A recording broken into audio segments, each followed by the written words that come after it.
He'd spent weeks calling me a dirty cop. Said it like a joke, but with that edge that let me know he meant every word. And that night, when the uniformed woman I'd helped earlier walked through the door in full dress blues, a 2-star general, every insult he'd ever thrown at me collapsed into silence. His wine glass trembled. His smirk faltered. And for the first time, Richard Hayes, the man who thought my badge was something to mock, looked afraid. To understand how it came to this, you have to understand what they thought I was. That morning, I wasn't in uniform. I just clocked out after a 12-hour shift when I saw a car pulled over. On Route 19, a black sedan with a flat tire and hazard lights flashing. The woman beside it looked exhausted, still wearing fatigues under a light jacket. I didn't think twice. I pulled over, grabbed my jack, and got to work. The asphalt burned through my jeans, the air smelled of oil and rubber, and grease streaked my hands. She tried to protest, said she didn't want to trouble me, but I just smiled. "Ma'am, I'm already late to something I don't want to go to. You're saving me." When the job was done, she gave me this quiet, measured smile, the kind that carries weight. "Appreciate what you do, detective." Her tone caught me off guard. Most people just say thanks and drive off, but there was something about the way she said detective that made me pause. I shrugged it off and got back into my car, unaware that moment would unravel everything that came next. By the time I reached Michael's parents' house, I was late. Again. My shirt was stained, my hands still had faint streaks of oil. I could have cleaned up, but honestly, I didn't want to pretend anymore. The second Richard opened the door, I knew I should have. His eyes darted to my clothes, and the corner of his mouth twitched upward. "Late again," he said, voice thick with mockery. "Michael, son, this is what passes for professionalism in your world?" Eleanor appeared beside him, perfectly pressed and perfumed. Couldn't she at least wash up before joining civilized company? Her words hit softer, but somehow cut deeper. I forced a smile, pretending it didn't matter, but I could feel my cheeks burn. Inside, Michael tried to smooth things over. He joked about traffic, about me being dedicated to work. But Richard wasn't done. Not yet. As he poured wine for his colleagues, men from Michael's firm who already looked at me like I didn't belong, he chuckled. "Don't mind the dirt, boys. She probably wrestled a donut thief on her way here." The room laughed. My stomach turned. I looked down at my stained shirt, at the tiny streak of oil near my wrist, and thought of the woman on Route 19, the one who had thanked me with quiet authority. I wondered what she'd think if she saw this, if she'd join in the laughter or recognize what it took to keep standing still when someone tried to shrink you. He thought he was just being witty. He didn't know I'd just come from helping someone whose word could rewrite his future. He laughed, thinking it was just another jab at my expense. He had no idea the woman whose tire I changed would be the one person who outranked every man in that room. To understand the reckoning that followed, you have to understand the two lives I was living. The Hayes family had a way of making me feel small without ever raising their voices. Richard, my fiancé's father, loved to talk about Michael's career, his rise through the corporate ranks, his inevitable vice presidency by 35. Every conversation seemed to orbit around his son's success, while mine was treated like a lucky accident. If I mentioned a commendation or a case I'd closed, he'd nod politely, swirling his wine like he was humoring a child. "That's nice, Sarah," he'd say, "but real responsibility. That's earned in the boardroom, not on the street." Eleanor, his wife, was subtler. Her weapons were smiles and whispers. I still remember the time she leaned in, perfume sharp and sweet, and said, "You'll never fit our circles, dear. Your world's just messy." I'd smiled back, pretending her words didn't sink their claws in. But they did. They always did. In their eyes, I wasn't a detective. I was dirt that could walk, a uniform that didn't belong in their pristine home. They saw me as lucky to have Michael, a project that needed refinement. And maybe for a long time, I believed that too. I kept my head down, convinced that if I just worked harder, stayed calm, and showed them I was more than the badge, they'd finally see me. But they never did. Because the world they respected, the clean, the polished, the rehearsed, was nothing like mine. My world was chaos, pressure, and impossible calls made in the span of a heartbeat. At work, I wasn't Michael's girlfriend. I was Detective Sarah Monroe, the one who led Operation Black Fog, the one who coordinated 3 agencies across state lines to track a weapons network that could have lit half the eastern seaboard. When I said Alpha Team, maintain visual grid, grown men listened. When I called a Level 3 intel routing, operations moved. I'd spent the last 2 years under Task Force Omega, writing protocols that would outlast my career. And when Captain Daniel Ruiz said, "If Monroe says hold, we hold," she saved 6 agents last quarter, it wasn't flattery. It was fact. But that version of me didn't exist at the dinner table. There, I was the quiet fiancé with the taxpayer-funded job. I'd watch Michael talk stocks and strategy while his father beamed with pride, and I'd think about the contrast. How at work, I made decisions that affected lives, yet here, I couldn't even choose what we ordered for dessert. Every time Richard raised a glass to Michael's leadership, I thought about the nights I'd stood in an operations center. Headset on, steadying my breath while voices cracked through static, agents depending on me to make the right call. I thought about the men I'd ordered to move, the one I'd ordered to stay, and how those choices meant someone's husband made it home alive. And yet, in this house, I was invisible. I remember Captain Ruiz once told me, "You can't teach calm under fire. You either have it, or you are it." At work, that calm was my armor. But around the Hayes family, it felt like a curse. Because the calmer I stayed, the more they mistook my silence for weakness.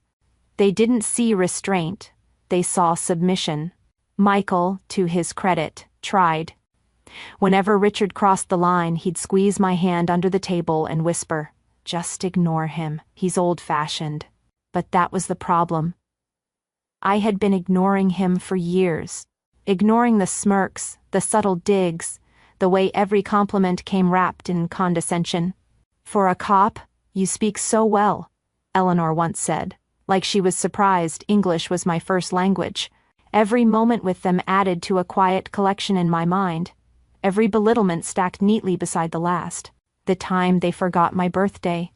The time Richard joked about my salary in front of Michael's coworkers.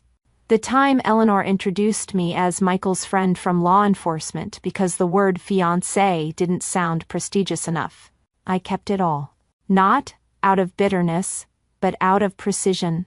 The same way I cataloged evidence at a crime scene. Methodical, factual, undeniable. It took me years to realize that they'd never meet me halfway. I could fold myself into 100 smaller versions, smile through 1,000 shallow dinners, and it would never be enough. They didn't want to understand me. They wanted me to fit their world, to shrink until I looked like someone they could brag about. And for a long time I tried. God, I tried. But something inside me shifted that night. Maybe it was exhaustion. Maybe it was clarity. I'd spent too long fighting for respect that should have been a given. For years, I tried to meet them halfway, to be softer, smaller, more palatable. But they only respected power. So this time, I decided to speak in the only language they understood. Protocol. The message came through on a secure line just after midnight. A formal commendation ceremony. Civilian guests permitted. At first, I skimmed it, half asleep, expecting another routine recognition event. But then the details caught my eye. Honoring an officer who rendered critical aid to a high-ranking Defense Department official. My pulse steadied. I reread the line twice before it clicked. The woman on Route 19. The one with the flat tire. The one who'd called me detective, like it meant something. I sat back, staring at the screen, the glow of the text washing over the room. For once, I didn't feel tired. Still, I thought about Richard's laughter, Eleanor's sighs, Michael's gentle apologies that never quite fixed anything. I'd spent years defending myself with explanations, small, desperate clarifications meant to make them see me differently, but this time, I didn't owe anyone a speech. The truth didn't need defending. It just needed a stage. The next morning, I filled out the required form for guest submissions. My fingers hovered over the keyboard for a second before typing their names. Richard Hayes, Eleanor Hayes, Michael Hayes. I attached their details under personal guests. The system pinged back a confirmation almost instantly. Guest confirmed. I stared at those words longer than I should have, not out of satisfaction but because of what they represented. A shift. For once, the setting would be mine. The rules, the tone, the hierarchy. They'd have to play by it. When Michael asked about the event, I kept my voice even. Just a recognition dinner, I said. You'll like it. He nodded, trusting me. That was the thing about Michael. His faith in me was quiet, almost naive. He didn't realize how different this was. This wasn't payback. It wasn't about making anyone feel small. It was about correction, a realignment of truth. The record would show who I was, and no one would be able to argue it. That night, as I reviewed the briefing packet, I caught my reflection in the laptop screen. No anger. No gloating, just the same calm I'd used on the job. Steady, deliberate, precise. I didn't need to prepare words or plan reactions. The process itself would do the work. The world I'd built in silence was finally about to speak for itself. The invitations went out on official letterhead. Their please reply came back in gold-embossed stationery, confident, smug, ready to be entertained. They had no idea whose world they were walking into. The banquet hall glowed with that sterile kind of formality. White linens, brass insignias gleaming, the faint hum of conversation filling the air. I could feel the weight of the uniform on my shoulders, heavier than usual. Not from nerves, from anticipation. My fiancé's parents, Richard and Eleanor Hayes, arrived dressed as if attending a country club gala, not a federal commendation. Eleanor's pearls caught the light like they needed attention, while Richard's smug grin didn't fade once. Quite the production for catching jaywalkers, he muttered, loud enough for the nearest table to hear. I caught the flash of amusement in his eyes. He didn't understand where he was, or who he was sitting next to. When the announcer stepped to the podium, the air shifted. Ladies and gentlemen, tonight we honor an officer whose quick action and integrity upheld the safety of one of our nation's top defense officials. The words rolled over the room like thunder before a storm. I watched Richard lean toward Michael, smirking. Probably some traffic cop with good timing. I said nothing. My pulse was steady. I'd been trained for tension far heavier than this. Then, the doors opened. The room stilled. Every uniformed officer in attendance instinctively rose as she entered. Major General Catherine Reese, U.S. Air Force, the same woman I'd knelt beside on Route 19. The one I'd helped with a tire while grease stained my hands. The one who'd simply said, "Appreciate what you do, detective." Gasps rippled across the room. Richard's smirk faltered. Eleanor adjusted her pearls with trembling fingers. General Reese made her way to the podium, her steps deliberate, commanding, her presence magnetic. "A few days ago," she began, voice crisp, clear, "I had a tire blowout on Route 19. The officer who stopped to help didn't know who I was. She only saw someone in need. Her professionalism and humility reminded me what service truly means." She turned then toward me. "Detective Sarah Monroe, please step forward."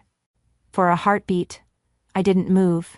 Then training took over. I rose, shoulders squared, each step a measured defiance against every smirk, every whisper, every patronizing glance I'd ever endured.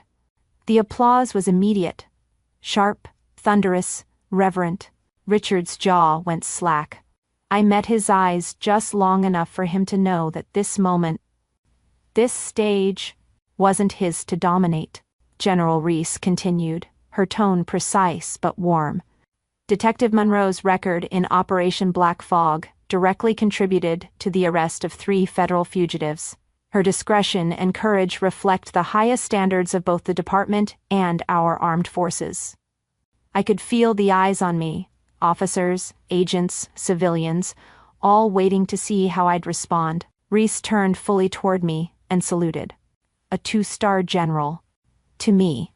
My arm rose without hesitation, the motion crisp and certain. For a moment, the world shrank to silence, the kind that humbles you. Reminds you of who you are and what you've endured to stand there. Then came the fallout. Richard rose abruptly, his face pale, his posture stiff. An old reflex from his brief military service decades ago. He didn't even seem to realize he was doing it. Eleanor's hand trembled around her pearls. "That can't be our Sarah," she whispered, voice barely audible, as if saying it louder might make it true. Michael leaned closer, voice hushed. "You never told me you worked with the DoD." I turned slightly toward him, keeping my expression calm. "You never asked." There it was. The truth, simple and clean. For years, I'd been measured against men who mistook volume for authority, pedigree for worth. But now, hierarchy had finally spoken in a language they couldn't twist. The chain of command they worshipped had declared where I stood. As the applause rose again, Richard's gaze dropped. He looked lost, like a man whose map of the world had suddenly burned away. For the first time, he had no words, no clever remark, no laugh to hide behind. Just silence. My fiancé's father spent my entire life preaching about hierarchy and respect. It took 6 words for him to finally understand who outranked who. The room emptied with the kind of silence that feels loud because no one knows what to say next. The Hayes parents left early, shoulders tight, faces drained of the arrogance they'd worn like armor for years. Michael tried to follow them to the car, hesitated, then came back to the cluster of officers and civilians offering handshakes and quiet congratulations that felt formal and deeply human at once. General Catherine Reese, a 2-star I'd met on Route 19, stepped aside and found me in that crowd. She gripped my hand with a soldier's firmness and looked me in the eye. "You carry yourself like command material," she said. "Ever consider federal liaison work?" The question landed like an invitation and a recognition, and I felt something open inside. Possibility finally named. Captain Daniel Ruiz, my CO, and the man who'd taught me how to hold.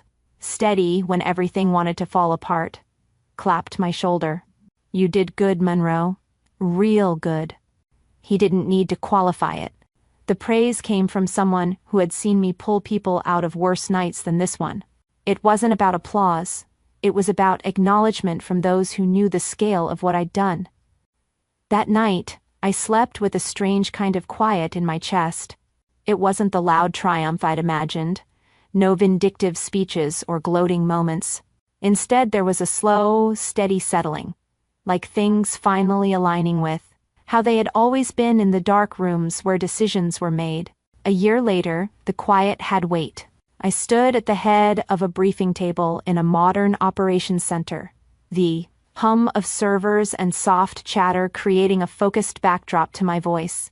My team looked up when I spoke. Analysts, operators, liaisons from other agencies, faces that reflected the work we did, not the world outside our screens. A new plaque sat on the shelf behind me, Task Force Omega, Lead Liaison, Federal Defense Operations. I'd earned that title through years of decisions that never intended applause. Michael and I stayed in each other's lives, but the shape of our relationship shifted. We learned to speak in the open instead of skirting around hard things. He remained kind, my partner in small ways, but I stopped reshaping myself to fit his family's image. There was no dramatic split, just a slow unwinding of the habits that had kept me small. Not long after the promotion, an email arrived with a subject that made me pause. Eleanor Hayes wrote, "We didn't realize how much you've accomplished. Richard wants to apologize. Maybe dinner sometime?" I stared at the message, the cursor blinking like a polite question. I thought to myself about the dinners I'd endured, the micro-exclusions, the backhanded compliments that could pass as kindness if you listened the wrong way. I didn't reply right away. I read the message again, cataloging the words with the precision I used on case files. "We didn't realize," a neat passive clause that implied ignorance instead of intent. "Maybe dinner sometime?" A request packaged as normalcy. My old reflex was to smooth things over, accept the invitation because peace at the table seemed cheaper than the cost of conflict. But I had a different ledger now. I archived the email, not out of bitterness, but with the cool finality of someone who files evidence away. The archive folder was not an ending. It was a box where I kept what had been said and what had been done, for my record and for the future. If they wanted to bridge what had been broken, they would have to cross the ground I stood on, not the other way around. In the quiet that followed, I often stood on the balcony of the operations center, looking over the city at night. Lights flickered like distant constellations, each window a story. I would stand there, uniform neat, hands folded, and feel the kind of peace that isn't loud. It's the slow recognition that the person you were fighting to prove was always capable of proving themselves.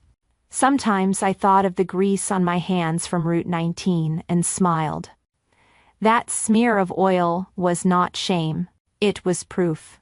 I was finally free of their expectations. I learned that legacy isn't the stories other people tell about you. Legacy is the daily accumulation of decisions, notes filed, lives preserved, teams led with steady hands. People who once claimed authority to define you might still write their own narratives, but they no longer control the meaning of my name in rooms that matter. They thought a little dirt made me lesser. But that dirt was proof I wasn't afraid to serve, even when no one was watching. If you've ever been judged for doing the right thing, tell your story below. In this space, integrity always outranks arrogance.